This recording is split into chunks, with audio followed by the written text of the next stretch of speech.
Andrea Brillantes, nagdiwang ng kanyang 22nd birthday, kasama ang kanyang rumored boyfriend na si Sam Fernandez. Ang Gen Z Queen, at CEO ng kanyang kumpanya, ang isa sa mga tinitingalang artista ng kanyang henerasyon. Naespatan si Andrea sa Boracay, kasama ang kanyang rumored boyfriend, at mga kaibigan umano ng dating basketbolista ng San Beda. Kitang-kita sa mga videos kung gaano kasaya si Blythe sa kanyang birthday vacation.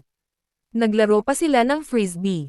Walang pakialam si Andrea at tila walang kartihan sa katawan, at hindi nagdalawang isip na kumuha ng lumot, at ibato sa kalaro nito. May mga netizens na hindi sang-ayon sa mga naging galaw ni Andrea. Lalo na't ma-videohan ito na napalibutan ng mga kalalakihan.